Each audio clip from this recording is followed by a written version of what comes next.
Hello everyone, welcome to this video. I'm going to be showing you how to perfect food photos for Instagram or a food blog or anything like that. It's really fun to post when your food looks super yummy. So I wanted to show you guys how to actually edit your photos to make them look good. Now food is kind of like a different thing. There's definitely more saturation and more hues involved, and it can be a little bit harder to perfect. So I'm going to actually be showing you guys a picture that I took a couple of hours ago of my food for dinner and kind of showing you how to perfect this. Now there are a couple things you want to keep in mind when taking the photo. So I really like to have the HDR setting on your camera.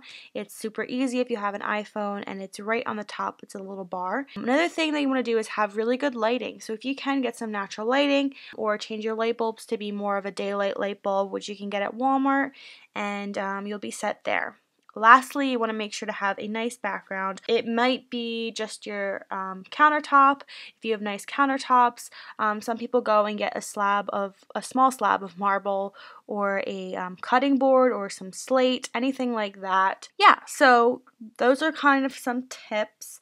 Next, I want to show you guys actually how to edit it. So I'm going to be using an app called VSCO. It is right here on the top right. It's spelled VSCO, and this is free. So you're going to go here, and what we're going to do is click the little plus button here, and you're going to take whatever photo that you want to use. So for instance, these are all some photos that I took. You can see some of them are lighter than others, and I tend to pick the one that has the lighter I guess coloring to it. So that is what the HDR is different. So the darker ones are taken without HDR, and the lighter ones, or the more vibrant ones, are taken with HDR. So you want to choose one of those. So that's what I'm going to do here. So let's see. I'm going to probably choose this one here, right in the middle, and you're going to click the check mark on the top.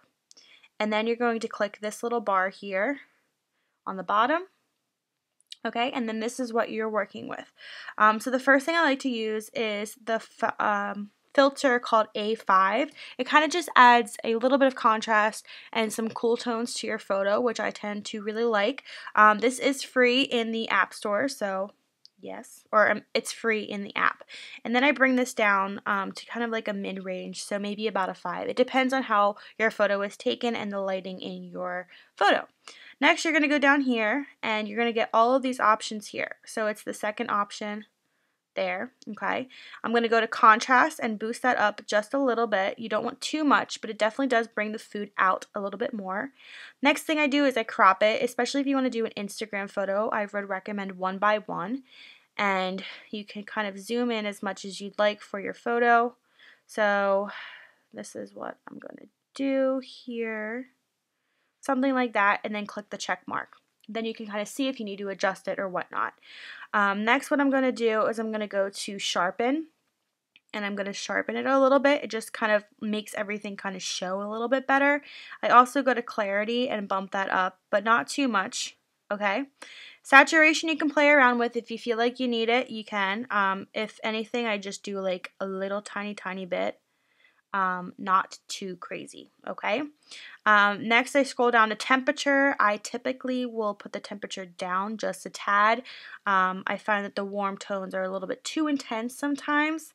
The last couple of things that I do is I go to fade, and I fade it just a little bit. Now you don't have to. This just kind of takes the shininess out of your photo. So if you ended up having a little bit too much lighting, it kind of dulls it a little bit and makes it look a little bit more cohesive.